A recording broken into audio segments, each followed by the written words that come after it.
Radio Pasión US presenta en exclusiva a la narradora y dramaturga Hilda Salinas en el programa La Magia de las Letras. Permítame que me tome la libertad de preguntarle, ¿cómo se las arregla para vivir sin libros?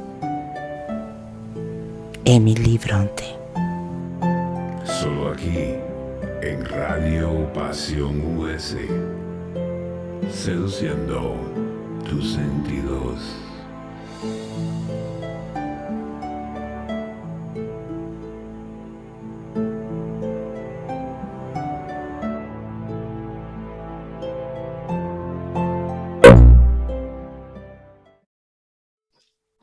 Hola, muy buenos días, tardes, noches, lo que sea que tengan en este momento de tiempo. ¿Cómo están? Radio Escuchas de Radio Pasión y nuevos escuchas que estén llegando por invitación mía. Todos son muy bienvenidos a este programa La Magia de las Letras. Lo primero que quiero decirles es por qué en la intro hay la mención de una frase de Emily Bronte. A lo mejor lo siento como un amuleto para mí. Yo admiro mucho a Emily Bronte como escritora. Me parece que su vida fue muy trágica. Es un personaje trágico, digno de hacer un monólogo o una obra de teatro respecto a ella, porque su vida fue bastante sufrimiento y terminó muy pronto.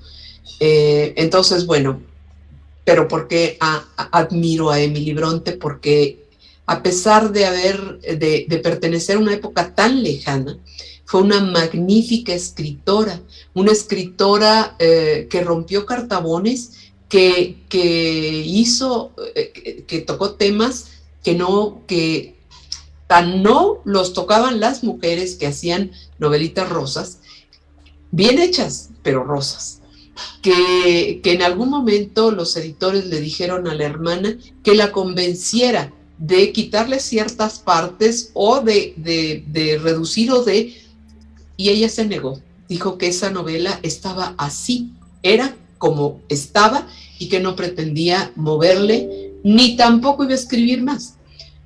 ¿Por qué? Porque sintió que lo que ella había hecho y había dado era exactamente lo que quería decir, y fue muy importante para ella haber logrado. Ella sabía que era una obra maestra y lo logró. ¿Cuál es la intención mía para empezar precisamente con Emily Bronte? Bueno, ver un poquito de su trayectoria, saber un poquito de ella como mujer y ella como integrante de una familia aquejada por la tuberculosis. Grosso modo, les cuento, fueron 4 hermanas, 1, 2, 3, 4, 5, ahorita lo verificamos, y un hermano. 1, 2, 3, 4, 5, no, en efecto, 5 hermanas y un hermano. Como con el nacimiento de la última, Anne, falleció la mamá. Y el padre, que era presbítero en una iglesia anglicana, no estaba preparado para criar a estas niñas, sobre todo a las grandes, que las sentía ya casi unas jovencitas.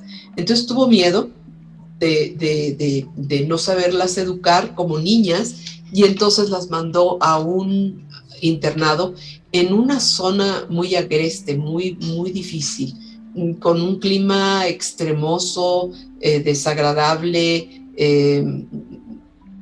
que era agresivo para todas las niñas que estaban internas, que quizá algunas lo salvaron de otra manera, pero las niñas Bronte no eran tan sanas. Entonces, la que estaban 2 y la grande fue una de las primeras que falleció.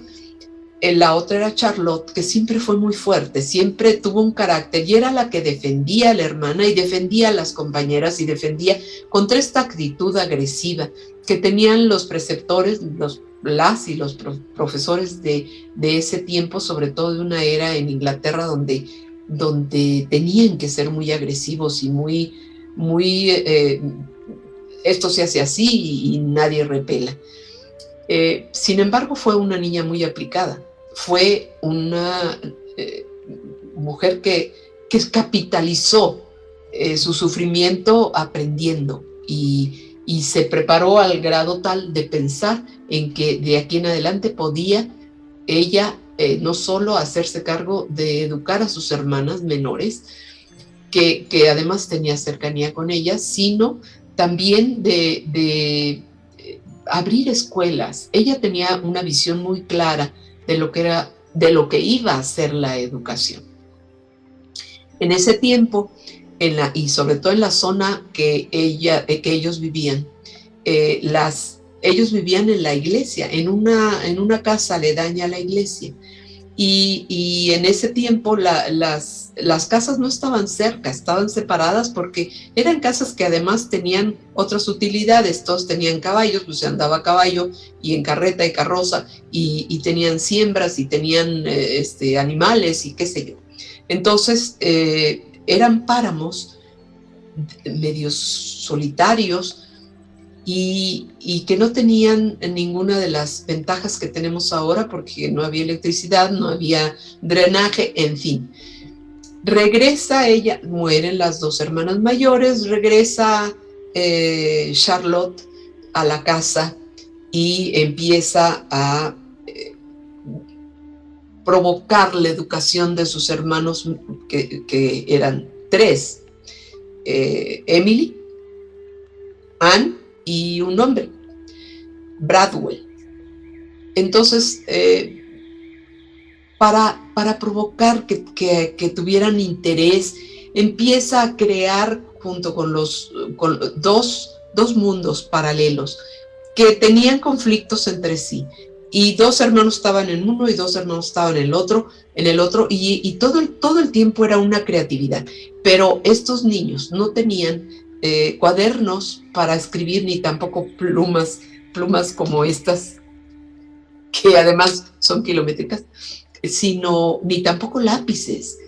Tenían que escribir con manguillo y con tinta, y el papel, las hojas grandes lo que hacían eran pequeños cuadritos y cerritos de esos cuadritos para ir contando historias de lo que pasaba en estos mundos ficticios y de los conflictos que había entre ellos, las guerras, y luego se amigaban, y en fin. Y a la luz de una vela. La letra era tan pequeña que luego les costaba entender lo que habían contado. Pero eran unos niños que eran felices en este mundo inventado.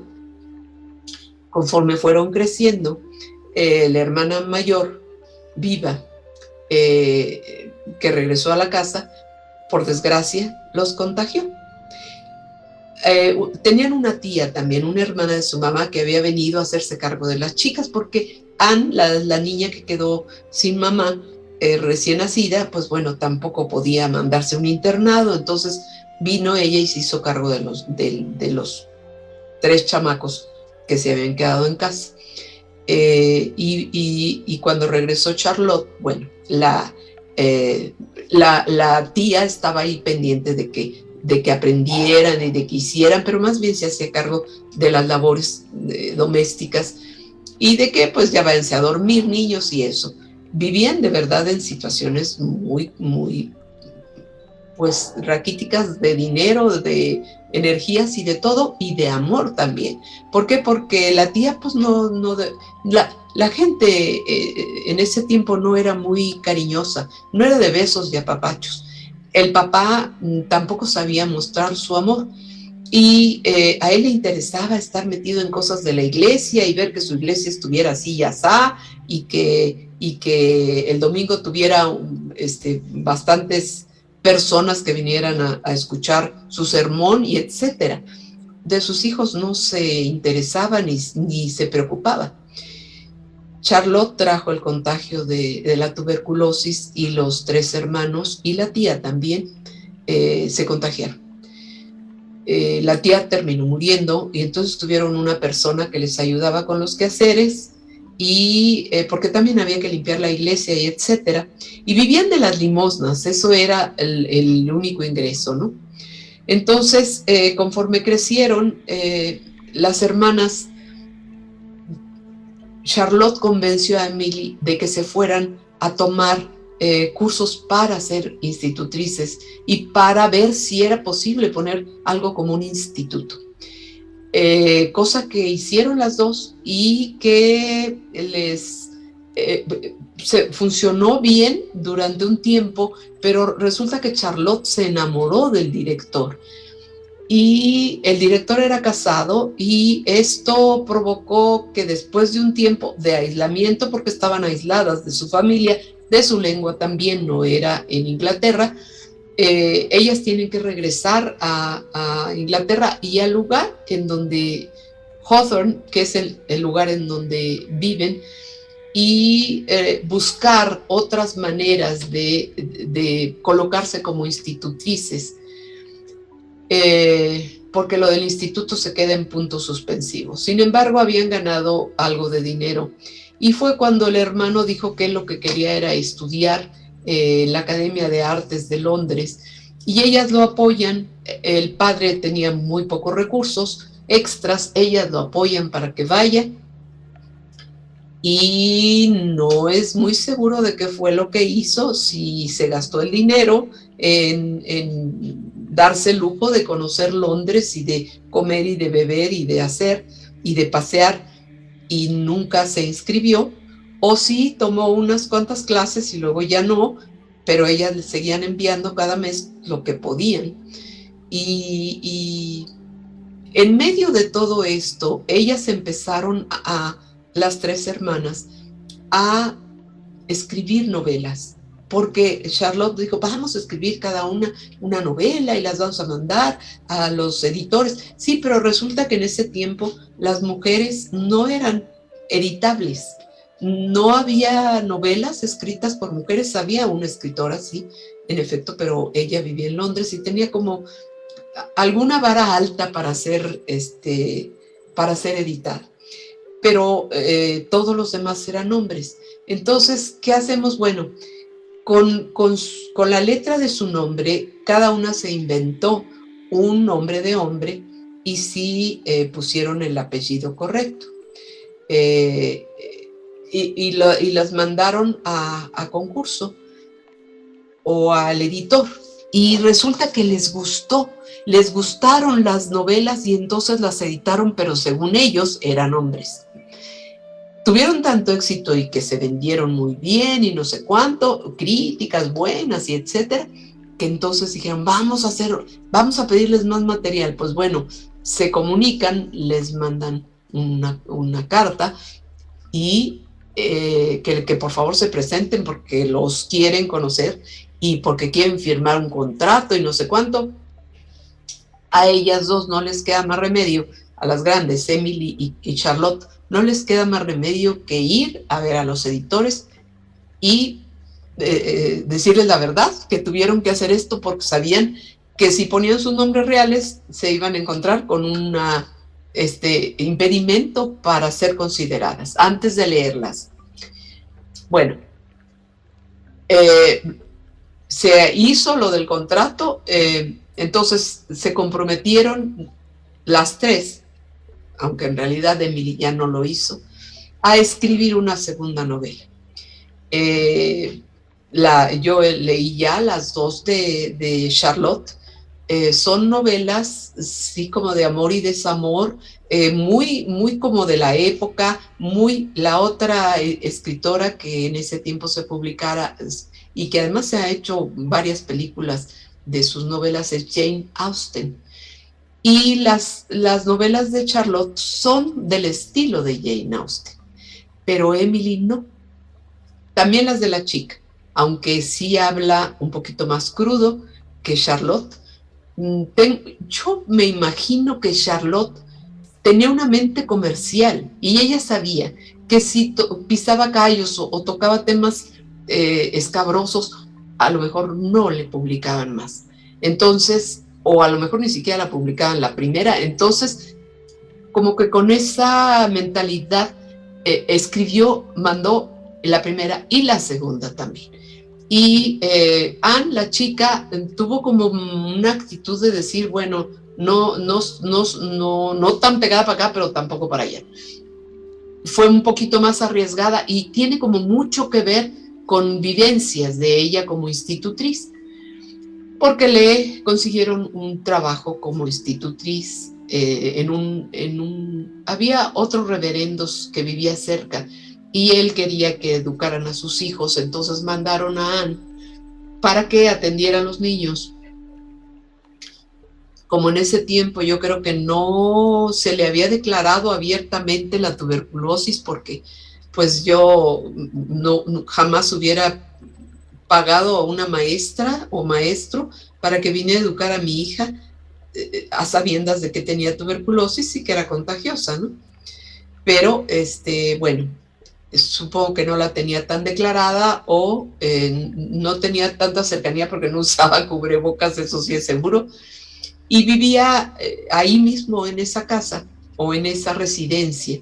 Y ellas acá estaban tratando de hacer su institución para dar clases. En lugar de vivir en las casas, abrir una institución y que ahí vinieran los niños, que es la manera en que hoy vamos a la escuela todos y todas. Bueno, cuando se evidenció que eran 3 mujeres, los editores le dijeron, es que, ¿cómo es posible que una hija de un presbítero escriba como lo hace Emily Bronte, que toca temas, porque ¿de qué trata Cumbres Borrascosas? De un amor imposible, de maltrato, de pasiones, de soledad, mucha soledad, de un sirviente que recibe una herencia y, bueno, no les quiero contar porque todo esto que estoy chismeando con ustedes, lo que pretendo es que lean Cumbres Borrascosas, porque nunca ha perdido vigencia, a pesar de los muchos años que ya pasaron, sigue estando vigente, es inteligente, es entretenida. La primera situación que busca la literatura es dar entretenimiento al lector o a la lectora. Y en este caso, esta novela es de las que la sigo leyendo porque me atrapa y quiero saber qué va a pasar con este fulano que es tan agresivo y tan majadero, y de dónde apareció, y con esta mujer que permite ser tan maltratada. Bueno, me atrevo yo a pensar que un poco este sujeto, es que a veces es protagonista y a veces es antagonista, pero siento que está un poco perfilado en su hermano, que su hermano debió ser así. Entonces, eso también me lleva a pensar un poco que algunas de las características de la protagonista son de ella. Y es correcto. ¿Por qué? Porque no podemos inventar sentimientos que no tenemos, y para poderlos provocar, o sea, para que suenen reales, para que se sientan reales, tenemos que vivirlos. Y de cómo hago para vivir esto, lo mismo que hace un actor o una actriz.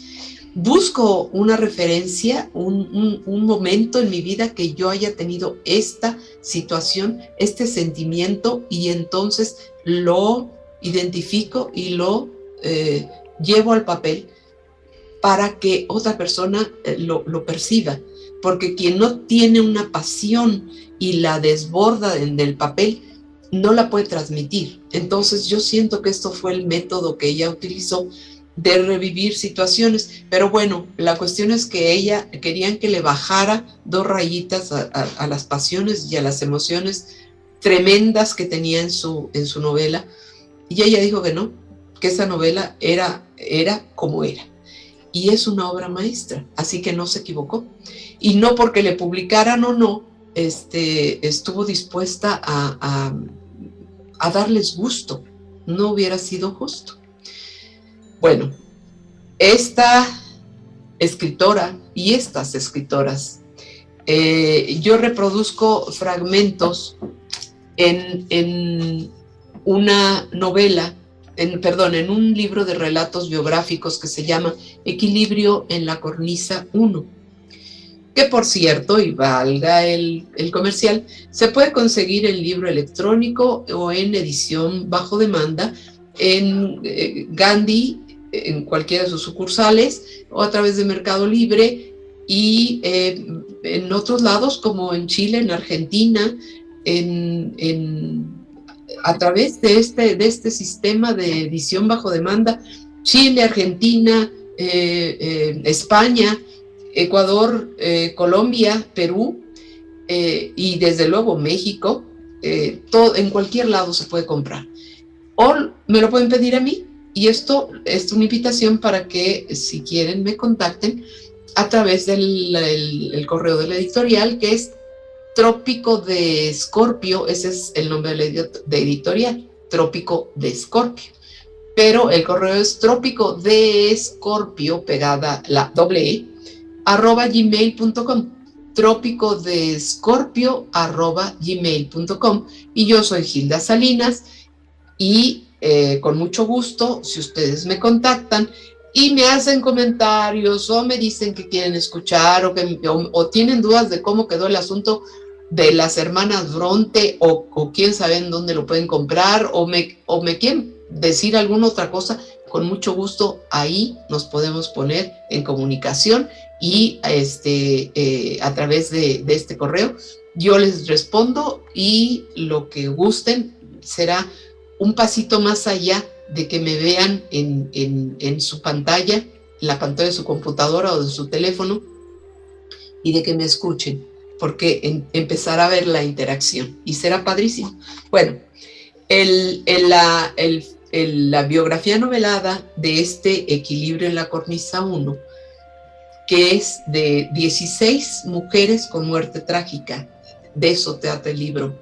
Son 16 relatos biográficos sobre mujeres que tuvieron muerte trágica, mujeres importantes en el arte, y de diferente, porque hay bailarinas, hay escritoras, pintoras, músicas, y en este caso las Bronte escritoras se llama Las Bronte o Blanco Carmesí. Hermana mía queridísima, pensé en tener una conversación contigo, pero iba a ser tan larga y tan llena de tropiezos que he optado por dar rienda suelta a tantos temas en una carta. Es evidente que se me dan mejor las letras que las charlas, y prefiero que nada quede en el tintero. Tú conoces mi naturaleza, mi timidez. Por algo siempre he preferido atender la administración de casa. Tú sueñas con viajes a Londres y a Escocia. Yo solo quiero encerrarme entre los páramos de Howard para devorar libros al calor de la chimenea, con el gato en mis faldas, y escribir, escribir, escribir. La muerte de tía Elizabeth fue una licencia que me otorgó la vida.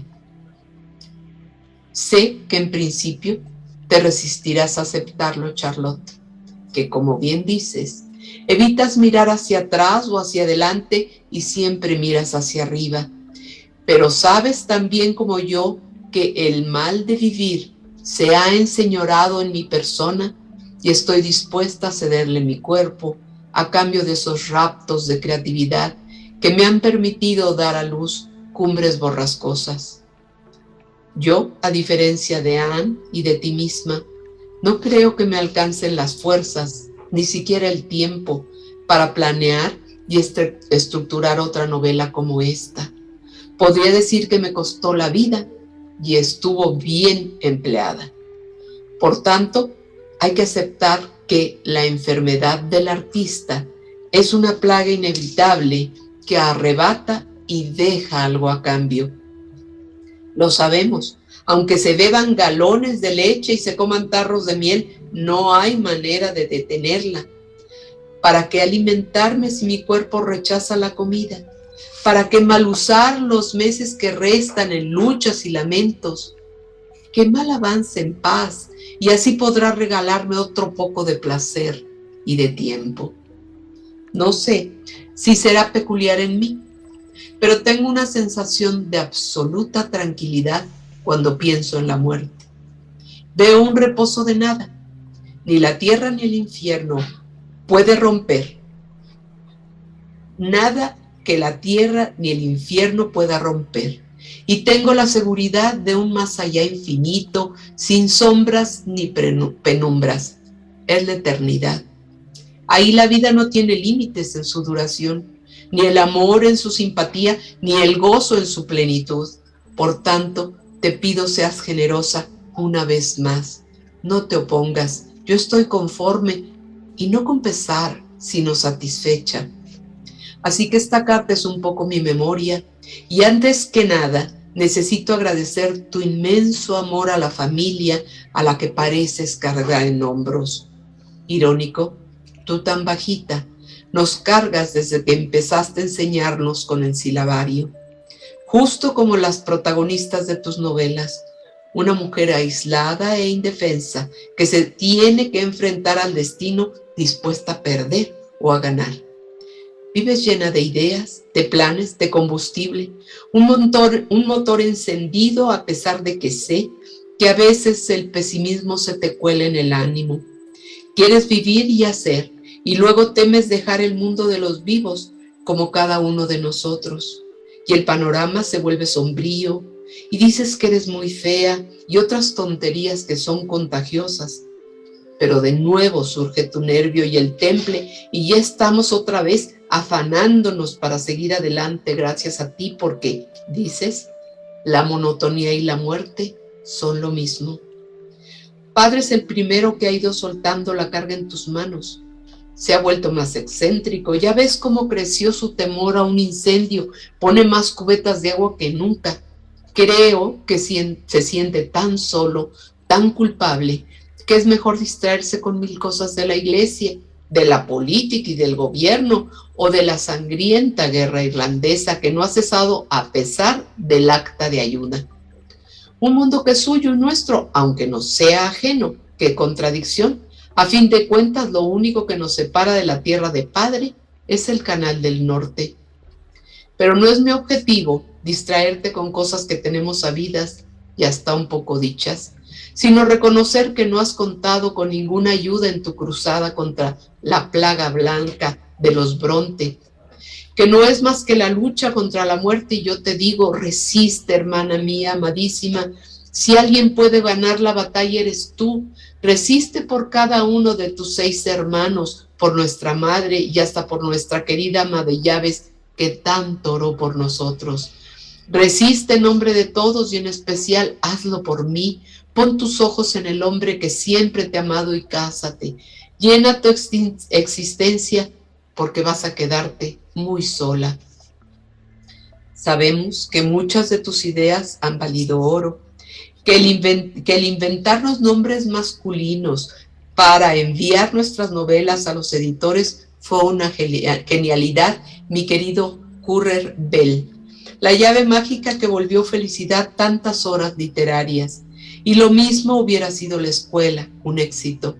Por eso lamento muchísimo que el proyecto en el que tantas ilusiones pusimos se malograra a causa de Branwell.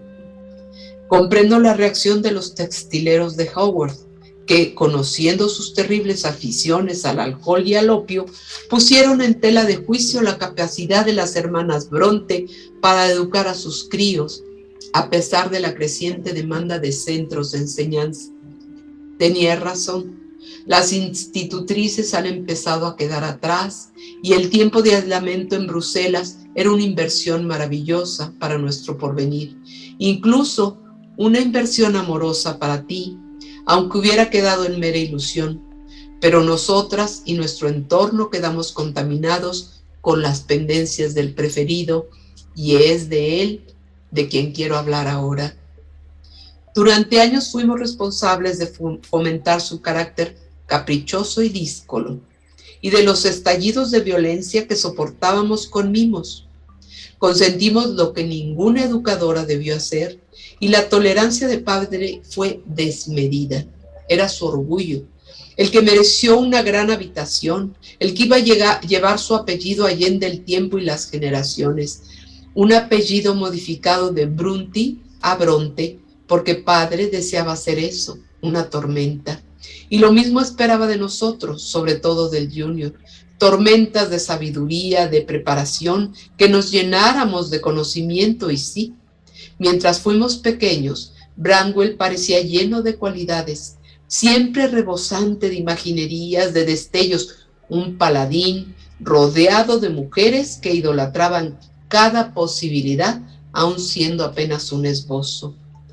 Pero fuera de casa no era más valiente que yo, y necesitaba tanto ser protegido, querido, que solo le dio el ánimo para gastar tus ahorros en ginebra y ron, mientras supusimos que había ingresado en la Academia Real de Artes de Londres. Fracasó como retratista, después como escritor, a pesar de que le publicaron un par de poemas aquí y otros allá. Luego fracasó como periodista porque era más fantasioso que objetivo y enfermó de melancolía trabajando en la estación ferroviaria de Manchester, donde también perdió la honestidad. Vino aún más vicioso, más perverso, para encontrar a las mismas hermanas dispuestas a justificar y al mismo progenitor necesitado de esperanzas.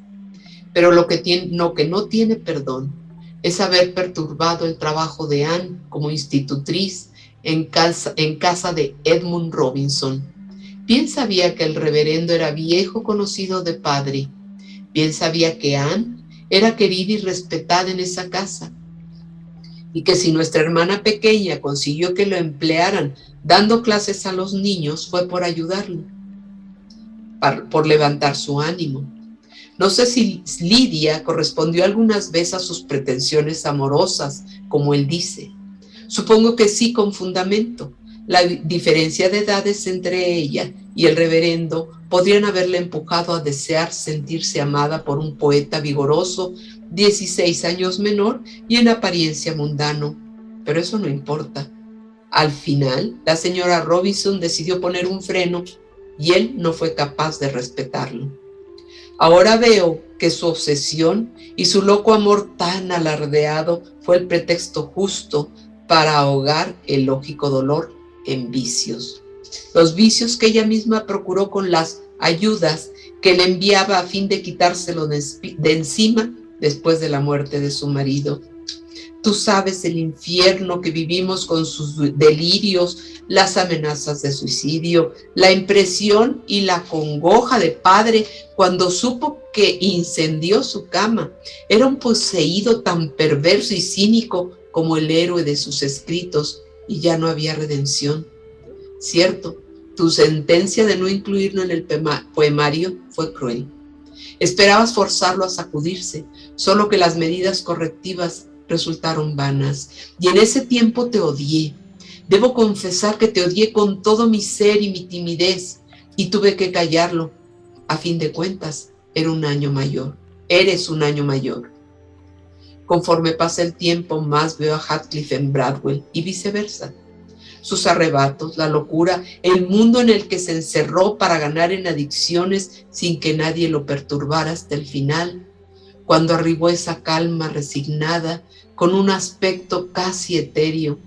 La tisis y su debilidad lo tenían convertido en un remedio del que fue. En toda mi vida no he hecho nada, ni grande ni bueno, dijo un día antes de dejarnos. Y qué vacío tan grande provocó en mi corazón, empeñado en seguir sosteniendo al paladín, ayudándolo a desbarrancarse con dinero o encontrando razones y culpables. ¿Te das cuenta?, me escribiste. No llores por el duelo, sino por el naufragio del talento, la ruina de la promesa, la extinción prematura y triste de lo que podría haber sido un ardor y una luz brillante. Y es cierto.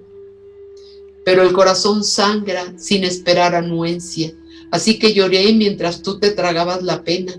Me afligí hasta quedar seca y tú seguiste erguida. No supe si admirarte u odiarte más. Opté por lo segundo. Pero con el paso del tiempo tuve que aceptarlo.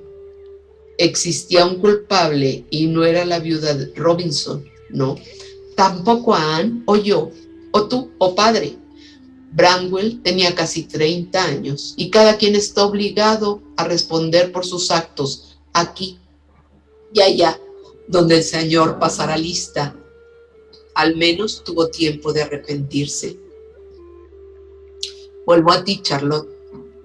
La otra noche te escuché llorar mientras orabas y pedías perdón, y supe que mi dolor y el tuyo eran el mismo, pero sobre ti pesaba además el vacío por no haberlo abrazado ni escuchado. Tu soledad estoica era insostenible.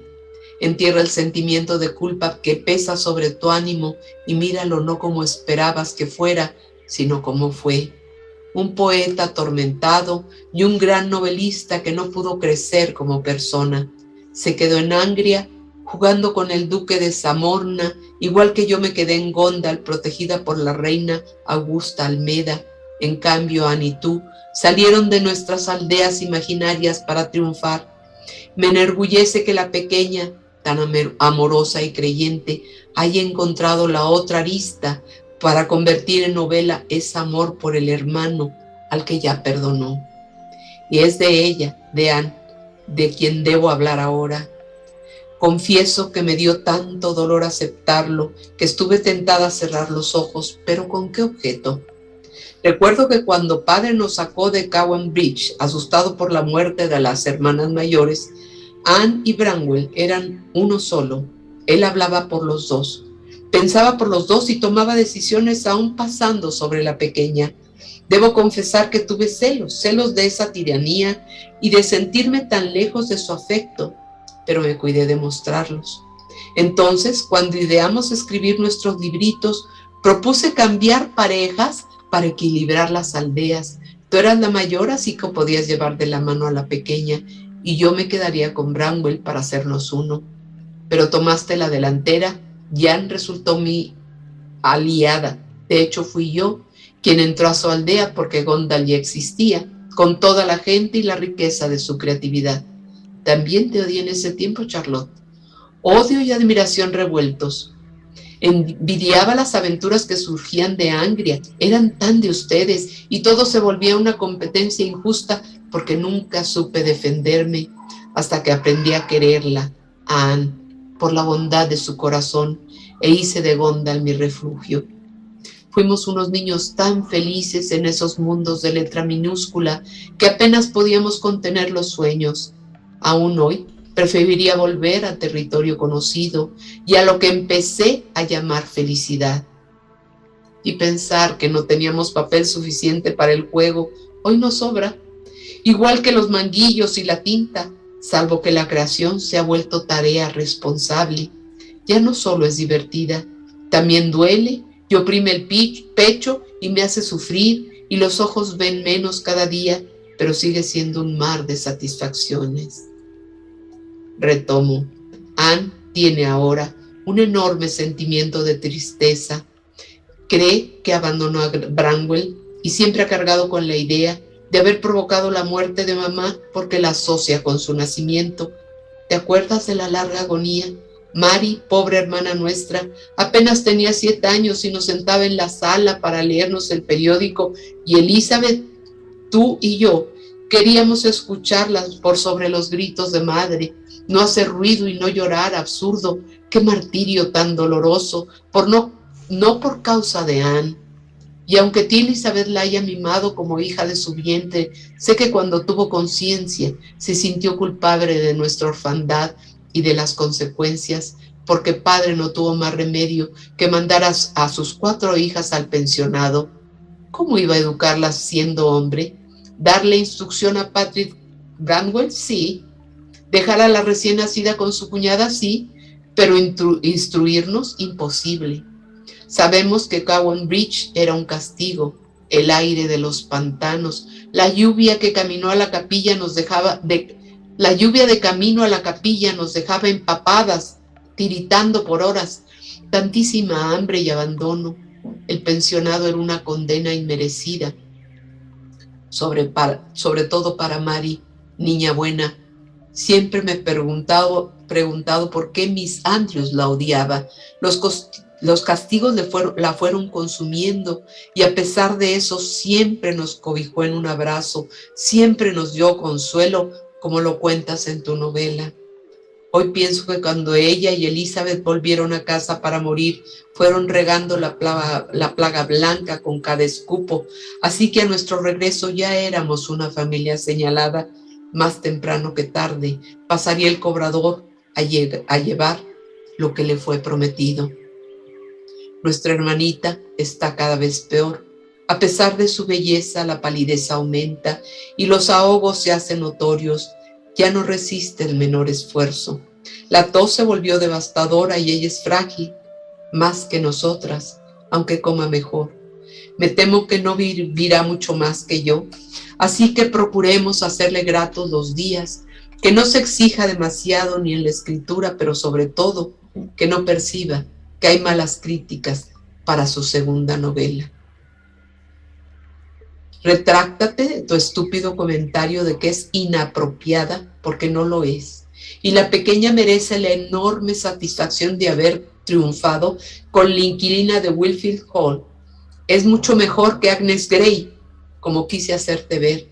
Agnes es una denuncia correcta, mientras lo que significa ser institutriz en esta Inglaterra de la reina Victoria.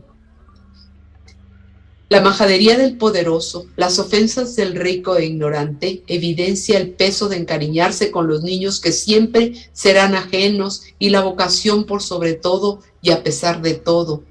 Pero la inquilina es una pieza mucho más arriesgada, capaz de mostrar la perversión de algunos hombres y la indefensión de una mujer impuesta a doblegarse sobre convicciones y pundonor, porque así es nuestra naturaleza. Me alegro infinito que estén haciendo otra edición. Acton Bell desaparecerá del mapa y la pequeña Anne Bronte tendrá el beneplácito de ver su nombre en la tapa. Hubiera podido eclipsar al mundo.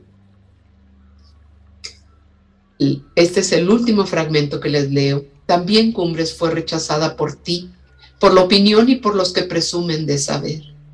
Que es salvaje, brutal y odiosa, dicen. Le resultó tan real que la sintieron intolerable, más ahora que se hizo público que el autor Ellis Bell es la hija de un pastor. Escandalicé a la sociedad con una historia brutal de pasiones. Me imaginan perversa, poco menos que endemoniada. ¿Cómo puede una institutriz crear fuego en lugar de dulces historias de amor?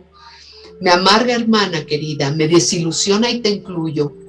Que no hayan sido capaces de encontrar las cualidades de mi novela, tanto esfuerzo para escoger personajes, el lenguaje, la congruencia. Y sí es una historia de amor, pero está llena de vehemencia y la pasión destruye y mis personajes, todos enfermos como nosotros mismos, no pueden morir sin haber amado, que es mi triste caso. Bueno, si quieren saber el final de el relato biográfico, reitero, Equilibrio en la cornisa 1 de Gilda Salinas, pero además también quiero adelantarles un poquito de qué van a ir los siguientes programas, porque nos vamos a ver todos los miércoles, que ustedes me reciban en sus hogares, y los viernes en la repetición a las 10 de la mañana. Los miércoles a las 10 de la noche y los viernes a las 10 de la mañana. Y de aquí de Ciudad de México, porque en otros lados serán otros horarios, pero bueno, en el mismo que me encuentren ahora me encontrarán los siguientes miércoles. Quiero en otro programa hablar sobre el cuento. El cuento es un género muy importante. Para mí es el nido de todo lo que es literatura. No poesía, pero de todo lo que es literatura, sí. ¿Qué quiere decir con literatura? Bueno, el próximo miércoles lo vamos a ver. ¿Qué quiere decir con el por qué es el nido? Bueno, lo vamos a ver. En algunos programas me van a acompañar otras escritoras y nos van a leer un fragmento o un cuento o un fragmento de una novela y nos van a decir lo que para ellas significa ser escritora, lo que han escrito, por qué lo han escrito, qué satisfacciones les ha brindado, en fin. El objetivo es que ustedes sientan la cercanía de autoras como yo y como otras, porque somos contemporáneas y porque estamos produciendo para ser leídas, pero la única manera de que esto suceda es de que ustedes sepan que existen esos libros o esas novelas o esas antologías donde están editadas estas personas. Ese va a ser un miércoles dedicado a eso. Otro miércoles va a ser dedicado a teatro.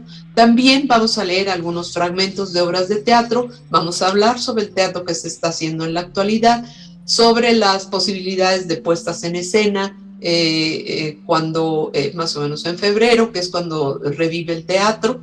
Y también tendré entrevistas con algunas actrices, algunos actores, y nos contarán alguna anécdota o sobre alguna obra o sobre algún proyecto o sobre cómo empezaron en esta carrera y lo que les ha significado. También puede ser que me acompañe alguna directora y quién sabe, alguna productora o alguien más. Y eso será los terceros miércoles de cada mes. El primer programa de cada miércoles lo vamos a dedicar a hablar sobre novelas, no solo de las mías, sino de otros y otras escritoras, lo que se está escribiendo actualmente, no solo en México, sino también en algunos otros lados de Latinoamérica, porque yo casi no leo traducciones, siempre leo obras hechas en Latinoamérica. Y bueno, desde luego los clásicos, porque les estoy hablando de Emily Bronte y les van a decir, ay, sí, ¿cómo la leíste en español, no? Bueno, pues sí, leí una traducción.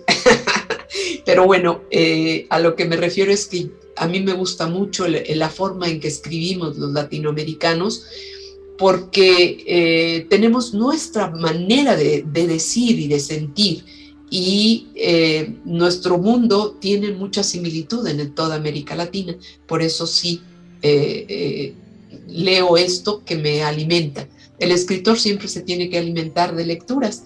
Escribir sí, porque es vaciar, pero también tiene que leer.